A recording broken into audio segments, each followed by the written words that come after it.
This might not be the greeting Donald Trump wanted. Arriving at the southern border in California today, just hours after the state's attorney general and 19 others filed a motion to stop Trump from funding his border wall. In a moment, I'm going to talk to Connecticut Attorney General William Tong, who is helping drive this lawsuit. California's attorney general arguing that Trump's declaration of a national emergency to justify his wall is a, quote, misuse of power. Trump trying to brush critics aside today, boasting about a 2-mile-long fence.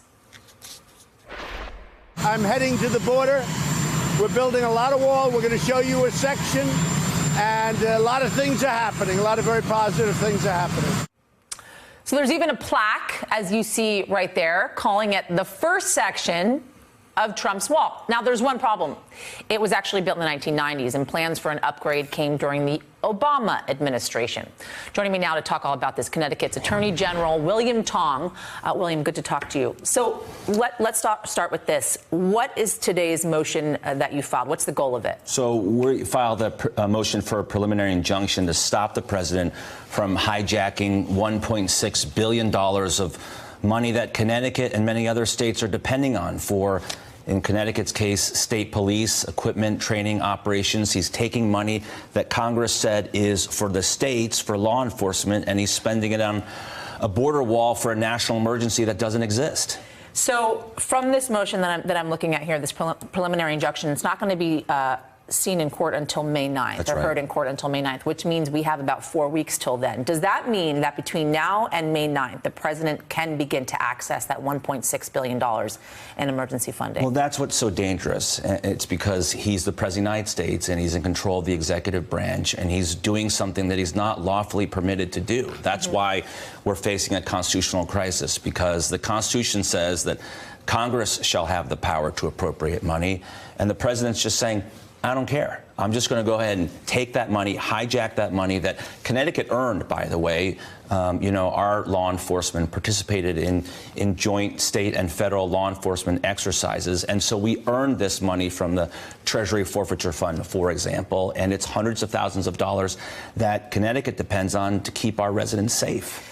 After we went through that prolonged government shutdown, the president then declared this national emergency, and he predicted that this was going to happen, that he was going to be eventually sued. Let's take a listen to his prediction. We will have a national emergency, and we will then be sued, and they will sue us in the Ninth Circuit, even though it shouldn't be there.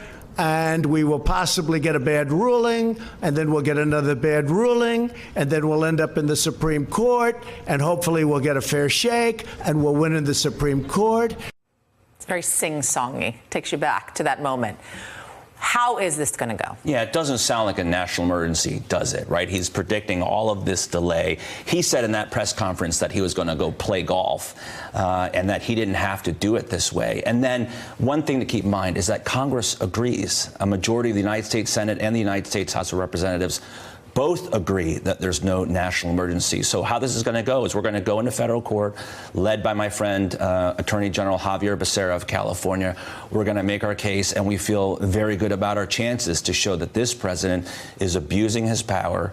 He's overstepped the Constitution and the National Emergencies Act, and there's no basis for his building a border wall with money he's not entitled to spend. If this does end up in the Supreme Court, because it may very well end up there, are you concerned about that, considering the president's two most recent appointees? No, I think it's pretty clear that the National Emergencies Act was put in place to limit presidential power so that presidents don't just go off and spend money willy-nilly whenever they feel like it.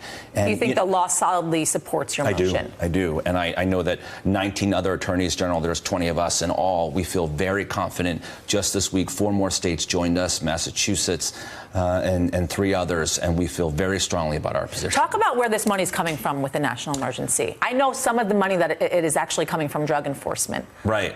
Which is interesting, considering the fact that Trump has said, the president has said that he's trying to build this border wall in order to keep drugs out of this country, and yet the money that he's taking from with regards to this national emergency to build this wall is actually money that is used in law enforcement. Yeah, he purports to be a tough on crime, strong on national defense, tough on drug abuse and illicit drugs president. And yet, you're right, he's taking money, Treasury forfeiture money, drug interdiction money, and of course, military construction and military spending money that all of the states depend on and the federal government depends on to keep Americans and people in Connecticut safe. And so the ironies don't even begin to confound us, right? That he's taking this money that we need for law enforcement here in Connecticut and across the country. Hey, I'm Ari Melber from MSNBC. You can see more of our videos right here, or better yet, subscribe to our YouTube channel below. You could have been anywhere in the world, but you're here with us, and we appreciate that.